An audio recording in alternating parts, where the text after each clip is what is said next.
गणपतये नमो नमः। श्रीमद् वाल्मीकि रामायण उत्तरकांड 61वां सर्ग। ऋषियों का मधु को प्राप्त हुए वर, लवणासुर का बल और अत्याचार का वर्णन करके उसे प्राप्त होने वाला भय को दूर करने के लिए श्री रघुनाथ जी से प्रार्थना। इस प्रकार कहते हुए ऋषियों से प्रेरित होकर श्री रामचंद्र जी ने कहा, महर्षि बताइए, आपका कौन सा कार्य मुझे सिद्ध करना है? आप लोग का भय तो अभी दूर हो जाना चाहिए।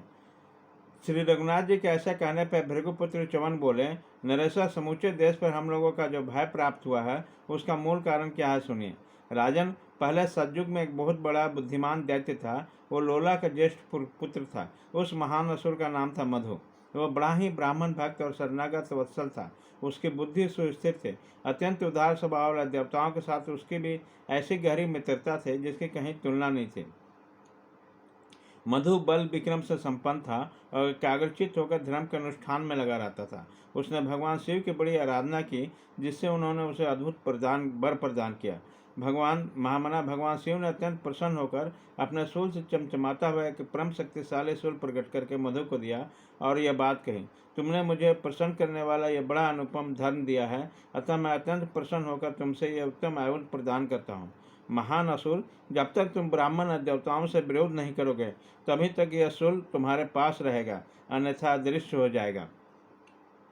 जो पुरुष निशंक होकर तुम्हारे सामने युद्ध के लिए आएगा उसे भस्म करके यह शूल पुनः तुम्हारे हाथ में लौटाएगा। भगवान रुद्र से ऐसा वर पाकर वो महान असुर महादेव जी को प्रणाम करके फिर इस प्रकार बोला, भगवान देवादिदेव, आप समस्त देवताओं के स्वामी हैं, अतः आपसे प्रार्थना है कि परम उत्तम शूल मेरे वंशजों के पास सदा ही रहे। ऐसी बात कहने पर मधु ने समस्त प्राणियों का अधिपति महान देवता भगवान शिव ने इस प्रकार कहा, ऐसा तो नहीं हो सकता, परंतु मुझे प्रसन्न जानकर तुम्हारे मुख से जो शुभ वाणी हो वह भी निष्फल न हो, इसलिए मैं वर देता हूँ, तुम्हारे एक पुत्र के पास यह शूल रहेगा। वह शूल जब तक तुम्हारे पुत्र के हाथ में मौजूद रहेगा तब तक वह समस्त प्राणी के लिए अवध्य बना रहेगा। महादेव जी ने इस प्रकार वह अत्यंत अद्भुत वर पाकर असुर श्रेष्ठ मधु ने एक सुंदर भवन तैयार किया जो अत्यंत दीप्तिमान था। उसके प्रिय पत्नी महाभागा कुंभनिशी थी, जो विश्वासु के संतान थे। उसके जन्म अनला के गर्भ से हुआ था। कुंभनिशी की बड़ी कांतिमणि थे। उसका पुत्र महापरिक्रमी लवन है, जिसका स्वभाव बड़ा भयंकर था। वो दुष्ट आत्मा बचपन से ही केवल पापाचार में प्रवृत्त रहा। अपने पुत्र को दंत होता देखकर मधु क्रोध से जलता रहा। अपने बेटे की दुष्टता देखकर बड़े शोक हुआ, तथापि उससे कुछ नहीं बोला। अंत में वह इस देश को छोड़कर समुद्र में रहने के लिए चला गया। चलते समय उसने लवन को दे दिया और वरदान की बात बता दी। अब वह दुष्ट उस शूल के प्रभाव से तथा अपनी दुष्टता कारण तीनों लोगों के विशेषता तपस्वी मुनियों को बड़ा संताप दे रहा। उस लवणासुर का ऐसा प्रभाव है, उसके पास वैसा शक्तिशाली शूल है।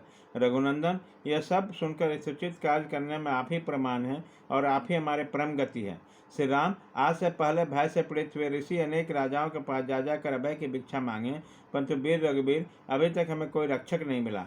तात, हमने सुना है कि आपने सेना और संहारियों सहित रावण का संहार कर डाला है, इसलिए हम आप ही को रक्षा करने में समर्थ समझते हैं, भूतल पर किसी दूसरे राजा को नहीं।